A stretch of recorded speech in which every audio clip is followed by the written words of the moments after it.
అభిమన్యు ఆసు అభిమన్యు నిన్ను తలుచుకుంటుంటే నాకు గర్వంగా ఉందిరా. బాయ్ కొంతమంది కళ్ళు తాగితేనే బైక్ తీసుకెళ్లి కాలువలో పడేస్తుంటారు.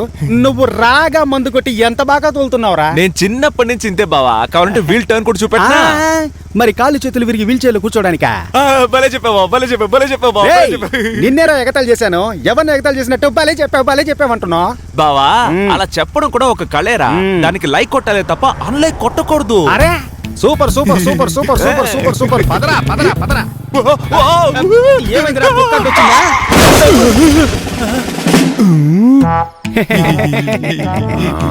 వీడు పెద్ద మెంటలుడే, జేబులు మొత్తం ఖాళీ చేసేస్తాడే.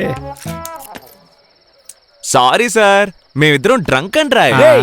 బొరుగు లోడ్ తీసుకెళ్తేనే ఓవర్ లోడ్ అని చెప్పి లంచాలు గుంజే రకం వీడు. మందు కొట్టామని డైరెక్ట్ గా తాళం చెవులిస్తున్నా. లేదు బావా, నెలాఖరులోనే మామూలు తీసుకుంటారు. He's a very good boy you no.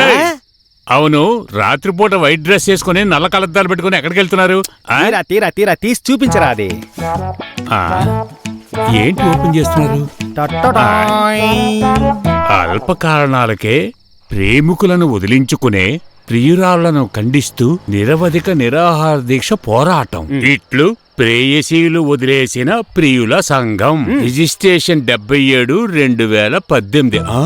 President VS Abhimanyu. Yes sir. Secretary OP Asu. Present sir. Excuse me, one personal question. ఏం మందు కొట్టారయ్యా మీరు? సార్ ఈ మధ్య ఎవరు పేరు చెప్పి మందు కొనట్లేదు సార్. రోజుకో కొత్త బ్రాండ్ వస్తుంది సార్. 100 రూపాయలు దివ్వు, 110 రూపాయలు దివ్వు అని రేటు చెప్పి మందు కొనాల్సి వస్తుంది. అదే ఎల్లో కలర్ లో వస్తుంది కదా, అదొక క్వార్టర్. తర్వాత ఫైనల్ టచ్ గా ఏంట్రా పచ్చ రంగులో బీర్ ఒకటి సార్. అయ్యో, ఆ కాంబినేషన్ అయితే బాగా ఆకలేస్తుంది. ఈ టైంలో తిండికి ఏం చేస్తారు? ఏమయ్యా, బిర్యానీ ప్యాకెట్ వాటర్ వాళ్ళకి. సార్ అన్ టైం అయ్యింది, బిర్యానీ అరగదని మా కంట కడుతున్నారా? లేదయ్యా, మీ పోరాటం గెలవాలి, గెలిచే తీరాలి. ఎవరు సార్ ఆ అమ్మాయి? మంజుల, మణి మంజుల. సమ్మర్ వెకేషన్ కు ఊరెళ్ళినప్పుడు పికప్ చేశారా సార్? లేదయ్యా. అయితే మార్కెట్ లో మామూలు తీసుకునేటప్పుడు లైన్ లో. అయ్యో అది కాదయ్యా. మరి ఎవరు సార్ ఆ అమ్మాయి? తను చెప్పవయ్యా. సార్ వాట్సాప్ లో క్యాచ్ చేసిన పిల్ల చూడడానికి గమ్మునుంటుంది. హస్బెండ్ కంటే అయ్యగారు అందంగా ఉన్నారని వచ్చేసింది. అయ్యగారి కంటే కానిస్టేబుల్ క్యూట్ గా ఉన్నారని అతనితో లేచిపోయింది. మంజుల్ని ఎప్పుడు తలుచుకున్నా సరే అయ్యగారు ఎప్పుడు ఇలాగే టెన్షన్ అవుతారు. My darling, ఎక్కడున్నావే? సార్ ఒకసారి ఇలా వస్తారా? పర్వాలేదయ్యా. దీనికి లవ్ స్టోరీ అని పేరు ఒకటి తీరాబండి.